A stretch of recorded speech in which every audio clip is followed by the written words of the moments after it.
From a small shoe store in Quiapo to a family empire that reshaped how Filipinos shop, study, and even dream. This is not just a story about business.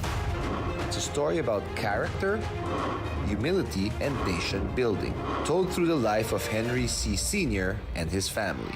I call myself, I never say obedient, I call myself, I'm a good soldier. A good soldier. My father tells me to jump, my reply would be, how high?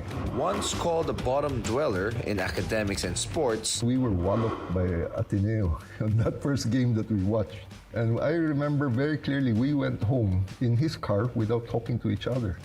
We just felt so embarrassed. National University has risen to become a symbol of hope and excellence under Hans C's leadership. They were able to win championship. And I see students going already, NU. So I wrote a third line, stay humble. So that's the kind of achievement that I felt that we will show people we are there, up there, but it's an opportunity to tell people to stay humble. Learn the strategies and champion mindset of winners, movers, and shakers. I'm Charles Tiu. This is Beyond the Game.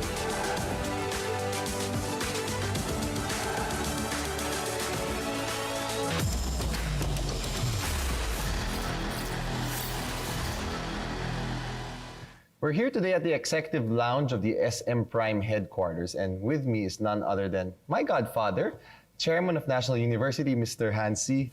Ninong, thank you for making time. Well, it's because of you, you know.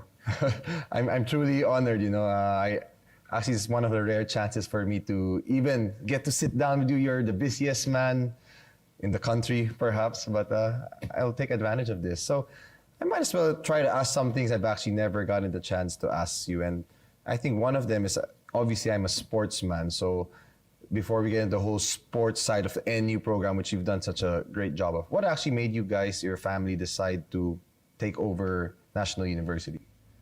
You know, that's actually something a bit of a surprising. My dad suddenly just, or maybe should not say surprising, my dad really wanted to buy a school or to put up a school because he always really wanted to help out kids to study. As he would always say, he doesn't want to give fishes away. He'd rather teach them how to fish. And so when he saw this opportunity with National University, he took it very quickly. And in fact, I remember asking him, why National University? As you know, during then, National University was actually dubbed as the bottom dweller and all those things. Yeah. Then, of course, endearingly, he said to me, he said, you know, the name itself is very, very important. Okay? He said, you go out of the country, you ask them, have you heard of Ateneo de Manila? They'll answer you, no. Have you heard of De La Salle University? They'll answer you also, never heard. But if you ask them, do you know National University? They'll answer, oh, we have also National University. So that marketing itself is very good. So we went in, and that's how we started focusing on how to do it or what to do to make it what it is today. But it seems like taking a school or what you've done with NU is not exactly a profit thing. It's like, am I right in saying that it's kind of your father way, your family's way of giving back, educating people? The profit was not the part of it. But when I was asked to run it like a business, of course, with set goals of having the lowest tuition, having the highest quality of teachers, we strategize on it. It's actually profitable now. And now to show people that we're not after the profit, we converted the school into a non-stock non-profit, which means half of the earnings goes to faculty development, the other half goes to school development. And I know you've turned it around because NU, the way, I mean, you have so many campuses now, so many students.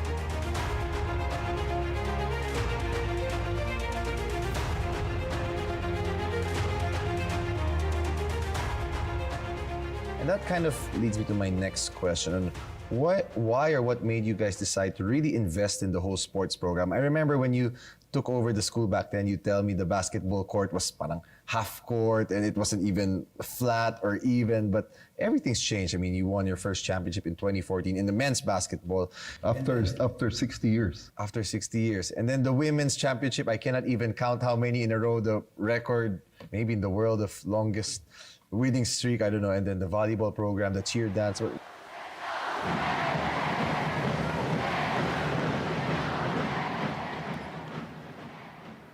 Why did you decide to, go all in sports? You see, when we took over the school, really, a lot of things had to be fixed. At first, I told our marketing, I said, I cannot say just because we went into it, now the school is number one, the school is so strong. We have nothing to prove. We don't even have top-notchers to prove. So I said, on that aspect of academic, we will come in slowly. Right now, let's just focus into sports, because sports really is something that people look up to. I remember during that time, who was the most popular, what team was the most popular? I don't know if you remember, the Ascals. Yes. Football. Who knows about football over here? But when the Ascal came, everybody focused on the sports. So I felt the sports was a good way to introduce. Your UAP Season 77 champions, give it up for the National University Bulldogs! Congratulations, NU! Winning all those championships, how did that make you feel? Did you have the same, I guess, sense of fulfillment seeing your sports teams succeed, especially coming from the bottom up? Well, it started like this. When I came in, I saw how they were dealing with sports. So I told them, I placed in the wall, stay focused, telling them to focus on what they're there for. And then, as if I noticed it wasn't enough, so I put another line, stay hungry, hungry to win. You have to have those two things. And indeed, being focused and being hungry, they were able to win championship. And I see students going already, NU. So I wrote a third line, stay humble. So that's the kind of achievement that I felt that we will show people we are there, up there, but it's an opportunity to tell people to stay humble. The men's has 5 straight championship already now. Yeah, that's the one, but it's covered, partly covered. That's where I reminded them, stay focused, stay hungry, and stay humble. That's the happiest I've seen. And this was a nice picture because this was part of our start of the development of our volleyball. These are the young, like Bella Belen is there. That is so many years ago. At least they stayed with your program all throughout. That's right. Okay, Bella Belen, and then Eliza Solomon is there. Of course, the others, they left for Ateneo, the others left for LaSalle. Yeah, you had so many. But that's okay. We're able to prove that it's all about hard work. It's not about who idolizes them or what. All these winning in sports, I mean, it helps when it comes to getting people to trust NU as a program, a school to go to. It's a very big marketing tool here. But more than that, like you've also, I guess, expanded, like you built the Inspire Academy. I mean, you've been investing in a lot of courts. Why is that? Is that just to grow the NU sports program, or are you also like in the more broader scale, the national Philippines, like trying to uplift sports in the country? Frankly speaking, yes, it was really to build the NU sports program. Because during then, when we took over, it was a little bit more than 1,000 students only. How can you choose athletes with 1,000 population? Right now, it's easy. We're 80, I think I was told the last, we're 85,000 students. So it's a lot easier to choose good athletes now. When I came out with that program to attract athletes who would ask about it and things like that, and then that's how we do the recruitment. Well, your recruitment has been great. I mean, if your high school basketball program has, I mean, if before we'd say San Beda would have the best players, it's NU. I know a lot of schools get them come college, but it's been great, and even your volleyball program is very, very impressive. But do you have any other goals for the sports program? Are you just continuing it as is, or are you still heavily invested in this? No, we're going to continue as is. In fact, if I can develop even higher, I would do that. Right now, it's much easier for us to move forward with it. For me, one of my biggest pride about the sports program of NU, I was able to get my friends to come and support me. It's not easy, but when I said, I need your help, come in and help me with the sports program. And all of them came in, just like that. As you can see, you know more or less who are the managers behind all this sports program. And all of them are not just putting in the money, they're even exerting effort, understanding the sports. Okay, so with that heart into it, you're able to also inject it down to the athletes. So they feel good, and that's how they stay with us. How invested are you na? If you lose a game, does it make you upset, or was it like that in the earlier days?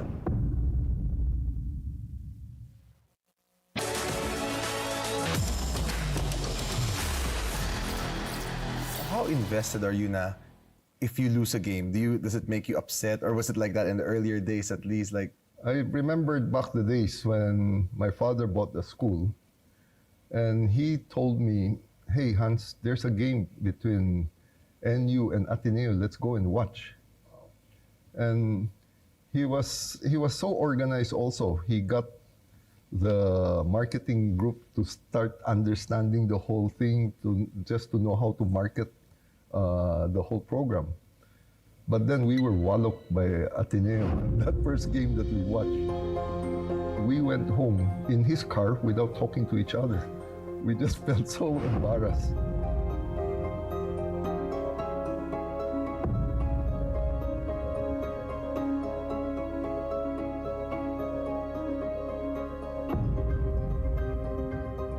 That evening, I asked him exactly what is it that he wants, and that's what he said. He really wants to be able to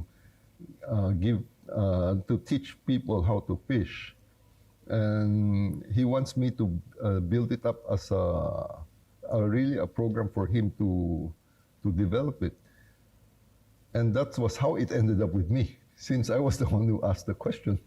wow. Well, you really did a good job. I guess you're an obedient son, indeed. Well, I call myself, I never say obedient, I call myself, I'm a good soldier. You're a good soldier. Father tells me to jump, my reply would be, how high? Do your sons feel the same way? Well, I don't give them much choice also.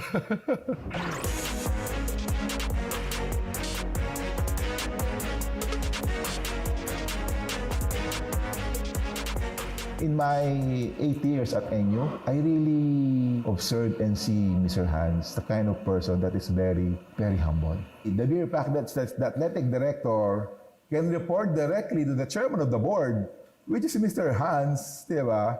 So it means he's very hands-on on the sports program. Sports being one of the 3 pillars of National University. Diba? Sports, infrastructure, infra, and then the instruction and the faculty, diba? So it's very hands-on. In fact, as much as his schedule permits, pep rallies, he's there, athletes recognition, he's there, you know, pag may games, he's there, you know, and then he's taking time to talk to the athletes, you know, selfie, diba? And then, narinig ko nga sa kanya, how are you? Kamusta yung paglalaro, pag-aaral? Diba? So, very fatherly-like approach eh. Diba? So, kung I am an ordinary athlete, and I can engage to that, you know, Mr. Hans, that in itself, you know, that moment, very inspiring na yon. Very inspiring. Diba?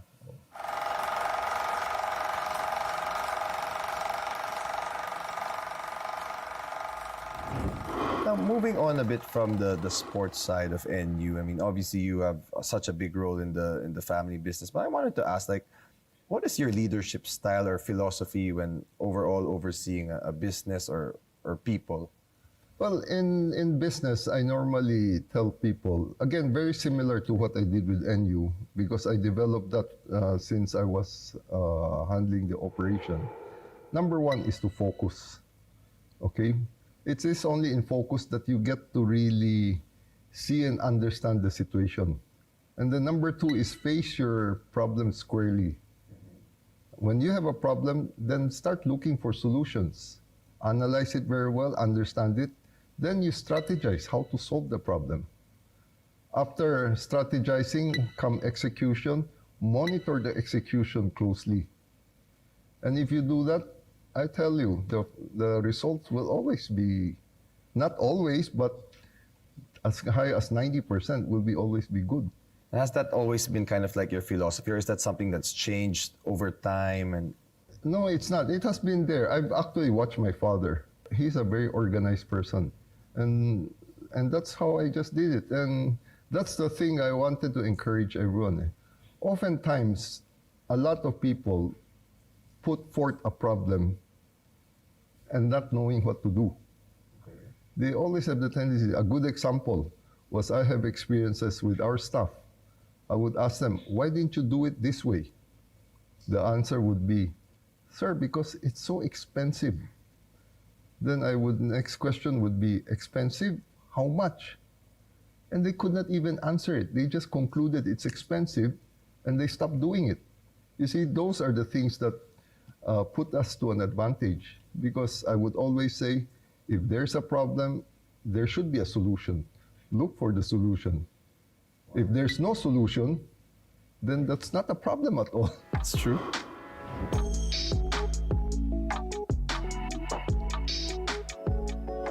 About yourself, obviously you've gone through a lot of experiences in your life.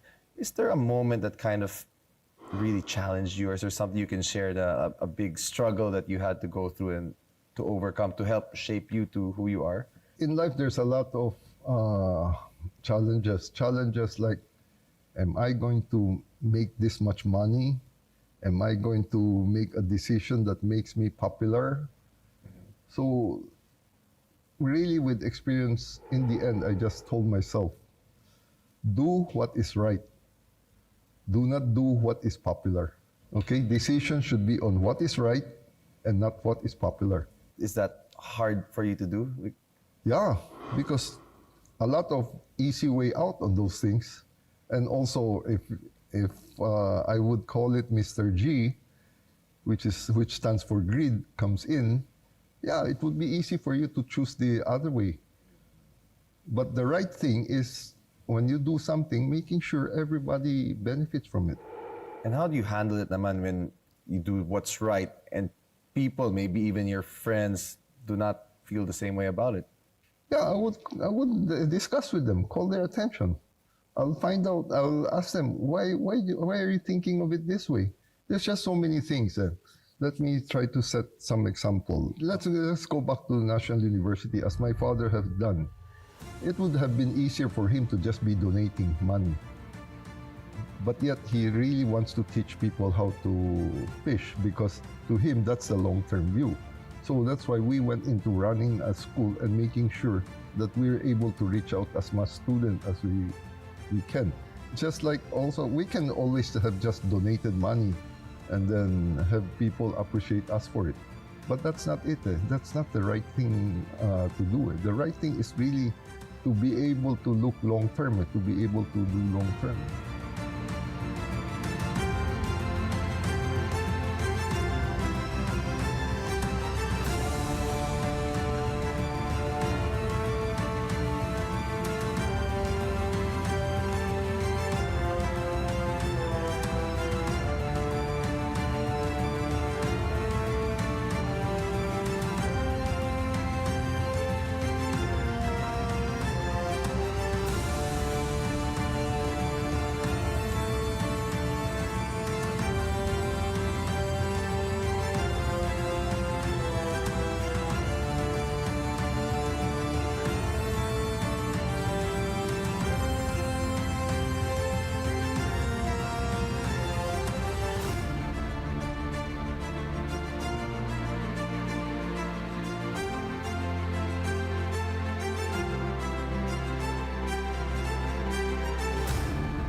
when I saw the vision of Mr. Hans helping our country through education, especially the youth, no, that has been my advocacy, no, since time immemorial. I go around places, helping kids, helping coaches. At the same time, I'm in the education industry. So when I saw that, wow, gusto ko yan. I want to be part of the NU family. Gusto ko yan. I want to be part of the NU family. I vividly remember when Mr. Hans invited me join the NU big family. But big family, isip ko, pero kukunti pa lang NU that time. That when I realized when our current president shared to me the vision, ito yung big family na ini-invest ni Mr. Hans. I can say na hindi ako nagkamali. In a country where basketball is almost religion, Hans C made a bold bet. Win respect on the court, and you can win back respect off it. Sports would be the spark to ignite a larger transformation. It wasn't just about trophies. With every victory, parents began to believe again. Students applied again. A university once on life support was reborn. Sports gave NU pride. Pride gave it respect. Respect gave it life again. Next week, we go far more beyond the game with Mr. Hans C. It's what keeps you busy because you keep telling me you're retired or semi-retired, but you're still the busiest man. His true love and passion. In fact, a lot of people will be surprised. My favorite sports indeed is. And in a world where wealth is often flaunted, the C family has taken a different path. I know it's very different from what other people will say. I'm a very straight shooter guy. We learn more about the strategy and winning mindset of winners, movers, and shakers. This is Beyond the Game.